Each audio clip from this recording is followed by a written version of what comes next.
के घर में 1-2 संतानें हो सकती हैं, लेकिन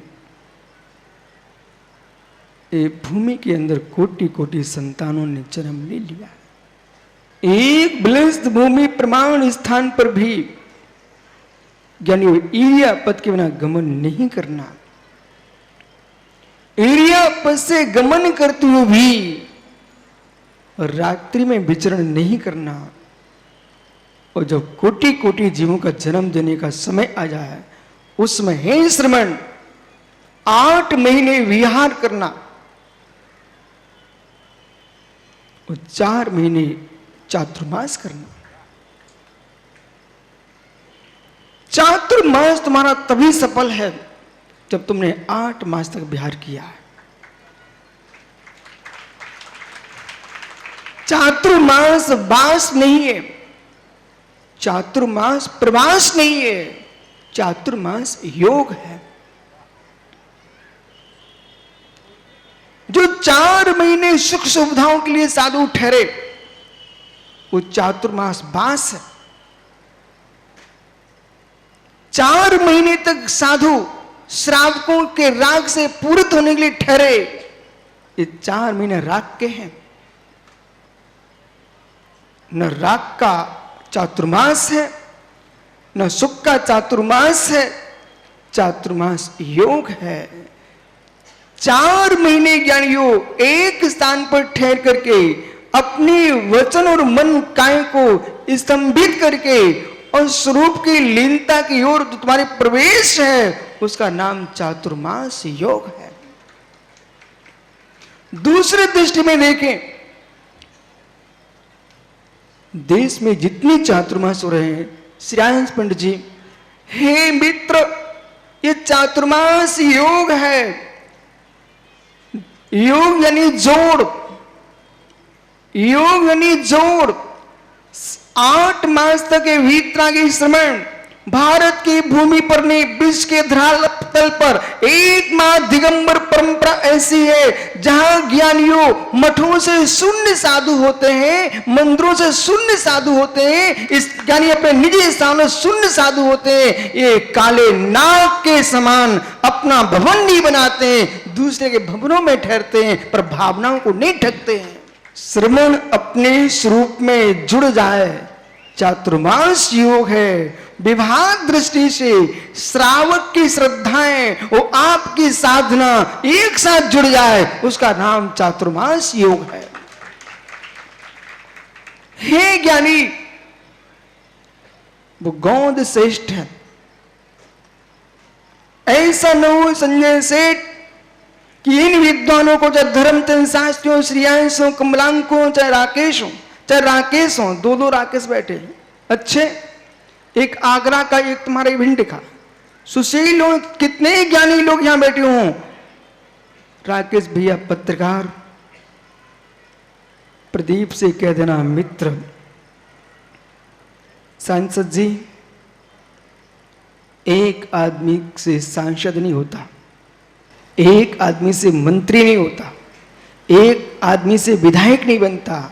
तो मित्र, एक आदमी के होने से, टुकड़ों के होने से समाज नहीं बनती, टुकड़ों के होने से धर्म नहीं पलता है।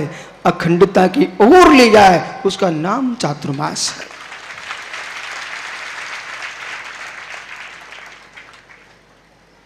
कुल तुम्हारे भिन्न हो सकते हैं, जातियां तुम्हारी भिन्न हो सकती हैं, परंपराएं तुम्हारी भिन्न हो सकती हैं, पर सनातन धर्म अहिंसा भिन्न नहीं होता है।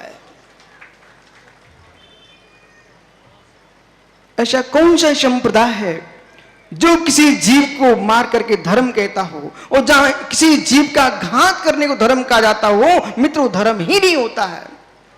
धम्मस्य मूलम दया, धर्म का मूल दया है। श्रमणों के आते ही श्रेयांश पंडित जी साहब ज्ञानी, ग्रीष्म काल की तपन में खेतों की मिट्टी अधर खोल चुकी थी, सारी दरारें समाप्त हो जाती हैं। पानी की बूंद पड़ते ही मिट्टी मिट्टी की दरारें समाप्त होती है, ऐसे ही रबसेन भैया साधु के आते ही समाज की दरारें समाप्त हो जाएं, उसका नाम साधु है।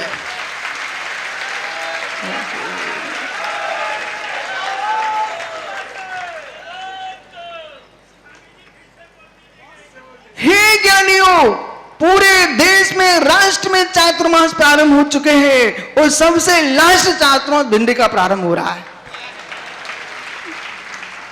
सारे चातुर्मासों में जितनी धरती के निर्गंत देवता सच्चे भावलिंगी मुनिराज हैं, आचार्य भगवंते, उपाध्याय भगवंते, आर का श्रमणिया है, इन सबका चातुर्मास का उद्देश्य, पंडित जी अभी अभी मैं बिहार करके आ रहा था, एक भवन की ईंटें दिख रही थी, पर एक कारीगर सीमेंट लेकर के और कन्नी से सीमेंट चिपका रहा था, सारी ईंट को एक कर रहा था। ऐसी करनी करे साधु चातुर्मास में कि समाज की दीवारों की ईंटें दिखना बंद हो जाए, सारी दीवार एक हो जाए, उसका नाम चातुर्मास योग है।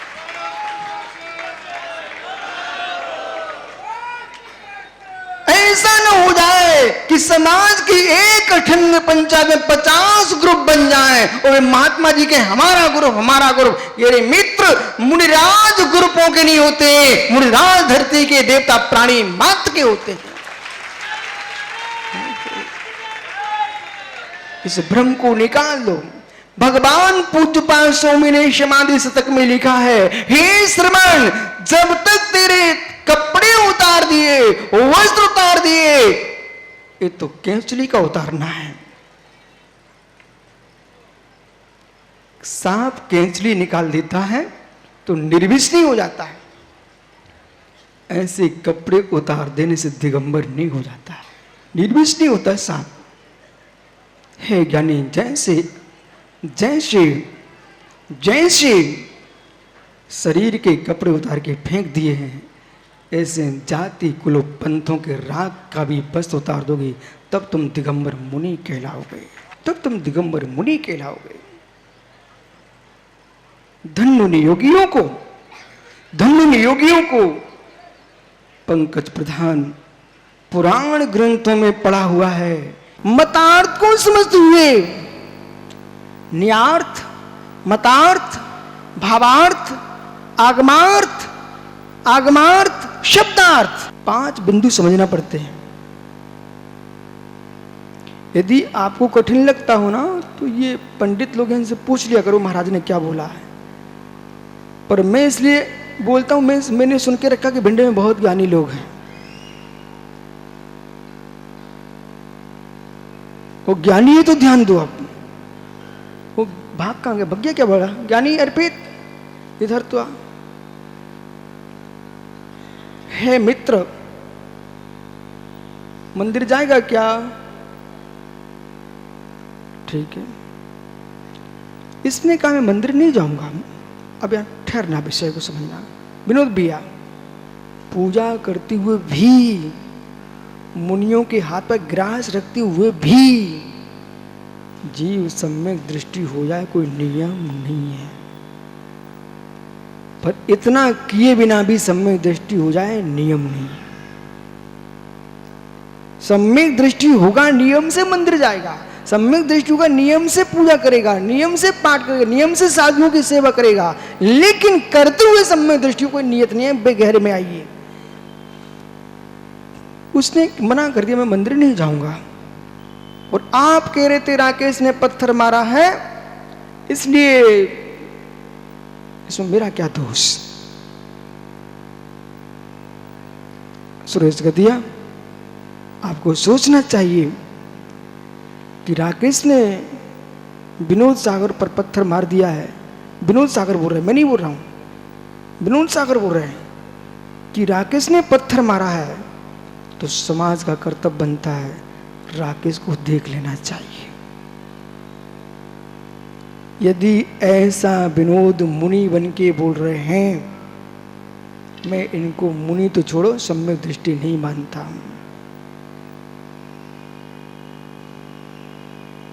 बोले महाराज क्या हुआ?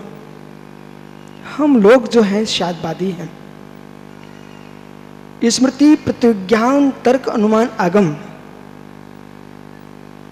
परोक्ष प्रमाणों को भी हम मानते हैं, प्रत्यक्ष प्रमाण को भी मानते हैं, परोक्ष प्रमाणों को भी मानते हैं। देखो सब तुमको पढ़ाया लिखा बैठा है, इसलिए विवेक से समझिए। परीक्षा मुख पढ़ चुके हो आप सब, तत्वसुध पढ़ चुके हो, जैन सिद्धिदंत प्रवेश का पढ़ चुके हैं, ध्यान दो। क्योंकि जो सब जगह सीख सकते हो वो तुम तो सीखे ही हो, उसको क्या टेंशन आपको, उसका निषेध नहीं है हमारा। जो आपने नहीं सीखा उसे समझिए। सागर अर्पित कह रहा मैं मंदिर नहीं जाऊंगा, और विनोद कह रहे हैं कि मुझे पत्थर मारा, उसको देख लो आप। ये दोनों जीव एक ही स्थान के मिथ्या दृष्टि कहलाएंगे। कैसे कहलाएंगे सारस्वत सागर? ये मात्र प्रत्यक्ष प्रमाण मान रहा है। क्या मान रहा है? प्रत्यक्ष प्रमाण मान रहा है। परोक्ष प्रमाण नहीं मानेगा, उसका प्रत्यक्ष प्रमाण भी घटित नहीं होगा। परोक्ष प्रमाण नहीं स्वीकारेगा, अनुमान प्रमाण नहीं मानेगा, अनुमान प्रमाण नहीं मानेगा, प्रत्यक्ष प्रमाण ही मात्र मानेगा, उसका प्रत्यक्ष प्रमाण भी घटित नहीं होगा। मतलब ये कह रहा मैं मंदिर नहीं जाऊंगा, किसने देखा स्वर्ग नरक, ऐसा बोल रहा है। और वो विनोद कह रहा है कि भाई उसने पत्थर मारा है, तो ये कह रहा है कि जो मेरे सामने मैं उस सुख को भोगूंगा, मंदिर क्यों जाऊं, मेरे घर में संपत्ति उसका भोग करूंगा। यावत जीवम सुखम जीवेत ऋणम कृत्वा घृतम पीवेत भस्मी भूत देह से पुनरागमन कुतः। ये चार्वाक का सिद्धांत है अर्पित। यदि तूने यूं कह दिया मंदिर नहीं जाऊंगा, बेटा तेरे पिता को सोचना पड़ेगा, ये जैन कुल में चार्वाक कहां से आ गया। भाई मिला है वो मिलने से नहीं मिला, मिला है वो मिलने से नहीं मिला, तुम छोड़ के आए थे इसलिए तुमको फिर से मिल गया। बेटा बहुत संभल के जीना। मिला है सुंदर तन जिसे देखकर लोग रीझते हैं, मिली है संपत्ति, लोग तेरी प्रशंसा कर रहे हैं। हे बालक, ये मिलने से नहीं मिला तुझे, तू छोड़ के आया है इसलिए फिर से मिल गया। आज पुनः छोड़ेगा तू तो भविष्य में मिलेगा। त्रैकाल्यम त्रिवसटिकम, धीमे धीमे युवाओं को सिखाना पड़ेगा। जिसके मस्तिष्क में 3 काल पर श्रद्धा नहीं, 6 द्रव्यों पर श्रद्धा नहीं, वो वस्तु तत्व को क्या समझेगा। बैठो ज्ञानी, मंदिर जाओगे तो सिर पर वहीं चढ़ा दो नियम का, आज से मैं प्रतिदिन मंदिर जाऊंगा, चढ़ा दे बेटा। आओ विनोद सागर, वो तो निपट गया। 9 बार नमोकार पढ़ लेना रिपीट। अब विनोद सागर कह रहे थे कि राकेश ने पत्थर मारा। है मित्र, आप जैन हो, जैन मुनि हो, वो जैन हो, जैन मुनि हो, तो जैन मुनियों के बारे में तो मैंने यूं सुन के रखा है कि जब जब जैन मुनियों पर उपसर्ग होते हैं वे सबसे पहले मौन लेते हैं, मुंह नहीं खोलते, मौन लेते हैं। कष्टों को वो कष्ट नहीं स्वीकारते, कष्टों को अभाग्य मानते हैं, उसका नाम जैन मुनि होता है। और आप यूं कह रहे कि राकेश ने पत्थर मारा, इस बात को किसी भावुक आदमी ने सुन लिया होता और आपके ऊपर आस्था के पीछे उसने पत्थर ही फेंका था, वो तलवार लेके पहुंच गया और उसने पत्थर मारने वाले को 2 टुकड़े कर दिए। हे महाराज, तुम्हारा अहिंसा महाव्रत कहां चला गया।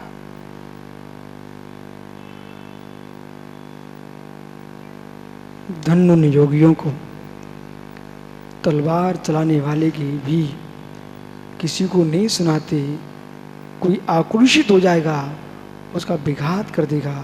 मेरे तन के पीछे दूसरे के प्राण नहीं जाएं, इसका नाम जैन मुनि है। जितने त्यागी गण हैं ध्यान दो,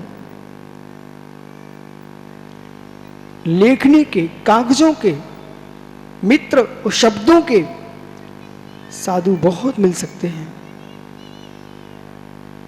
विषमता के आने पर समता अपने पास रख पाए, ऐसे मुनि बनोगे तब समाधि हो पाएगी, तब समाधि हो पाएगी। अन्यथा उल्हानों से समाधि नहीं होती है, मस्तिष्क की उलझन मिटा के समाधि होगी।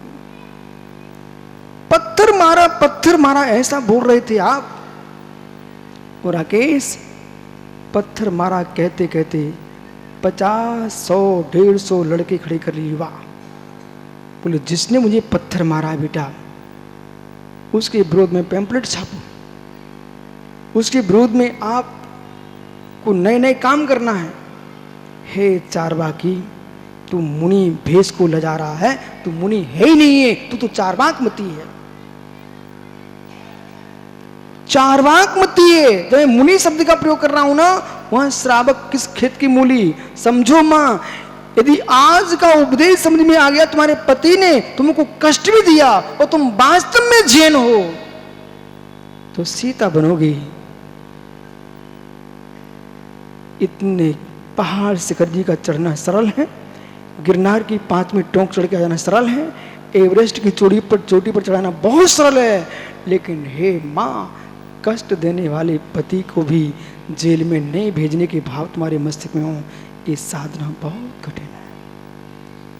श्री राम ने सीता को जंगल में छुड़वा दिया, तब भी कृतांतक सेनापति ने पूछा, माँ जानकी क्या हे विदेही श्री राम से कुछ कहना है? उन्होंने कहा कि श्री राम से इतना ही कहना कि मेरे वियोग में क्लेश प्राप्त नहीं करें। ये उनका दोष नहीं है, ये मेरे कर्मों का दोष है।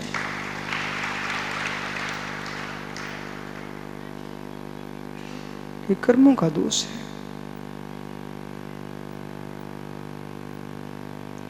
जो जो प्रत्यक्ष दिख रहा है, जो जो प्रत्यक्ष दिख रहा है, उसमें नियत परोक्ष का हाथ रहता है।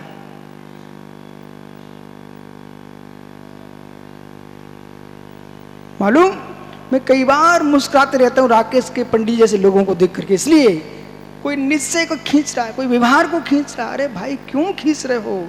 वस्तु स्वभाव के समझाने के लिए दोनों नए हैं, न कि लड़ने के लिए नए हैं।